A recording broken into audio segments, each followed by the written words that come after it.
So, if you have a great foe, like the Airfix German infantry, you also need some great heroes. And I can't think of anything more heroic to a kid back in the 70s than British Commandos. And, of course, then they have to be the Airfix British Commandos. What else? In the last video on the German infantry, I kind of forgot to mention a few things I wanted to talk about with these sets as well. One is how many of each post was in each box, and also the boxes themselves.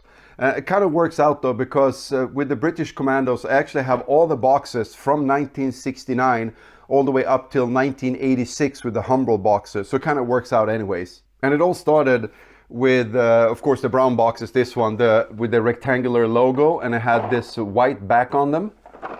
Very basic, just said which sets were available at the time as well. And then sometime in, I would say 1971-ish, they changed the box. The front is the same, but the back is different. They had a little bit of brown and some other stuff. And then in 1972, they put in the new round logo, and the back didn't change all that much. They put the footballers and what else was in there, because I think the footballers were released in 1972. But then in 1973, my favorite, and I think most people's favorite, the target box. And this one from 1973, I think is the coolest one, because it's just so clean. They removed some of the background and then just put in this instead. It looks really cool. The back changed a tiny little bit like this, and they also started putting on dates on them. And then you can also see what's available in the range at the time, as far as the buildings and some of the vehicles they started releasing. And then in 1976, they went international and put in, you could get them either in French or German up here, and then it would also be instructions in English and what other language was on the box. I got a variation of that, a color variation as well here, still in plastic. 1978, we saw this one. They changed so that whatever other language was in there was also actually in bigger letters. Back changed a tiny little bit as well. And then that's when they released also a 14-piece box set. And this is one of my favorites actually. I really like this one. Comes in different colors for the different sets. And it just does something to the look of this, I think. Very nice. And then in about 1980, you get this one, the large window box. At least in Europe, there had been a discussion late 70s about actually depicting fighting and war, and kids were going to go insane if they got to see those kind of images on toy boxes. So somewhere along the line, I don't know if there was a major decision made, or if just manufacturers decided just to change it to appease those who were screaming and yelling. So there was only like figures of soldiers on the box, no fighting. Also did a 14-piece box. This one, these two are both in plastic, kind of cool. And then the last one, in 83, there was only 5 sets released when General Mills took over the Airfix name. The Commandos were not in there, not the German infantry either. I'll show those in another video, you'll see. But then in 1986, with the Humbrol, this is the last one. Kind of a decent box. The original artwork was back again, even though it's a window box. Kind of neat. And actually this one actually have one of the few only, what do you call it, color variations. I think the Russians came in a different color than the original gray, and then you had also the US Paratroopers came in a green instead of the gray that they were released in 1973. One thing that kind of, with the British Commandos at least, they kind of remind me, they're not of the same age, because I didn't read books when I was 7, 8, 9 of that kind, but Alistair MacLean, you remember those, the Guns of Navarone and Where Eagles Dare? And I always had the picture of Commandos in my head when I read those books. And also when I was smaller, you had all these military comic books, and some of them were on the British Commandos, and I just thought they were so cool. So that's kind of why this is one of my favorite sets, even though it's not my favorite set. I don't know if I can explain that, but I think there's a reason why I actually have all the boxes from 69 to 86, because I really just like them. But then there's other sets that I like more. You know what I mean? But maybe it's just me. Anyways, about what figures are in the set. So I'm gonna have to look at my little cheat sheet here and see. So there's 1 officer. You get 6 standing riflemen. You get 4, where's he at? There, submachine gunners. You get 5 grenade throwing soldiers, and then you get 4 of the kneeling Bren gun soldier, and then you get 5 charging soldiers and 4 of the prone soldiers. And now you can see also why this one was a problem here without the plate. It keeps falling over. I'm not sure why they did that, but more on that later. So let's go through all just the figures. So first the officer, really cool. I like that it's a different pose. They could just have done most of the officers kind of the same, but they changed this up a bit. He's actually not aiming the pistol at someone, but it looks more like he's standing on the corner, I think, by a corner, waiting for a German guard to pass by so you can actually attack him.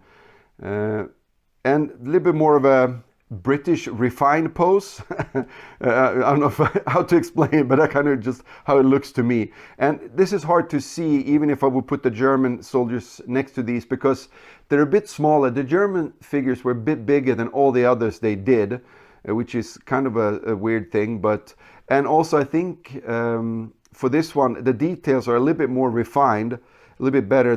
Still the facial features and everything is as good, if not even better, than the Germans, but it's just little things like the pockets and the creases and stuff. A little bit sharper on these ones, but this one I really like. The Webley it's called Webley revolver. Looks really good. Next, standing rifleman, one of the most important figures of your basic toy soldier set. You need to have this in your set. This one is cool, very nice, realistic figure, realistic pose.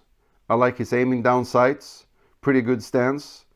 Details on these are sparse, not details, but equipment I should say is pretty sparse, which makes it easier to, if you actually want to swap around figures, you want to change the body or the legs or something. If they had a lot more equipment, that would be a lot harder. I see a lot of people doing really good conversions on these, and then you can just add your own things in there.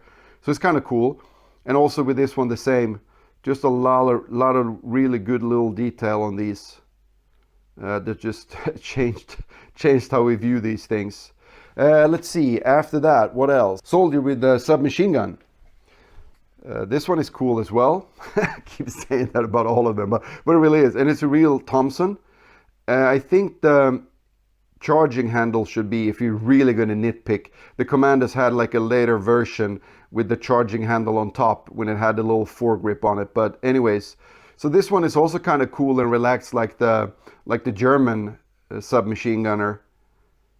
Looks like he's just about ready to, also like the officers, sneak around the corner and shoot up the Germans. One of my least favorite poses is always the running soldier or marching soldier, but for this set I think it's really cool because I don't think he's running at all. I think he's actually charging someone with the bayonet on the rifle. And then we can have this discussion now then.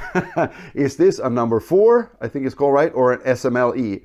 So I know some people in the comments are going to get very upset if I say the wrong thing. So I'm going to say neither or both. And you guys help me out because I'm not that good with the weaponry.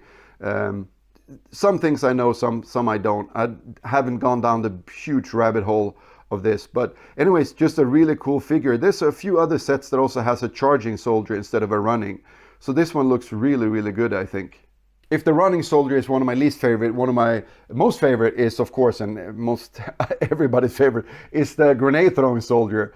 A must-have in your army.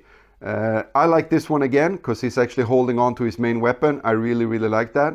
And just by itself, if you look at this pose, it's kind of looks, why would you stand like that? But I have a thing. If you look at the box art, it's of course the same figure. And if you see this, it kind of connects. They're actually going up, looks like a little hill, a grassy hill. And it looks like he's throwing the grenade over the side of the hill on the enemies on the other side. And everybody else is falling up behind him. And then the way he stands like that, it kind of makes sense with him having this little bit skewed post or whatever you want to say. So it really looks cool like that if you see it as the box art as well. I really like that, kind of cool. And now we're getting into the super cool territory. The kneeling Bren gunner. This is a good one. I like this one. It's crazy that they did this one without the base plate though, because it was so hard to put up, when you put the blankets and the pillows and the carpets and stuff, this just wouldn't stand up at all.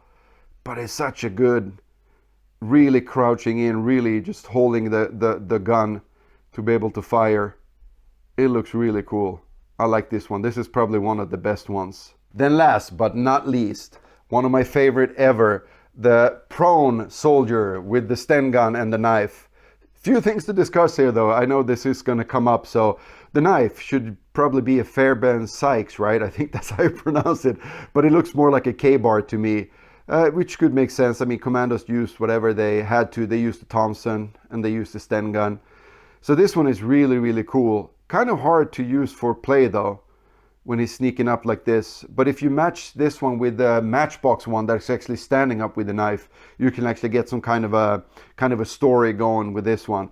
But for some reason, I really, really like this one. And when I'm in the National Guard, I joined again, or when I go to and I'm an instructor for small arms with our armed forces, I carry one of these in my pocket for some reason. Just a little companion. I always had them with me when I was in the National Guard.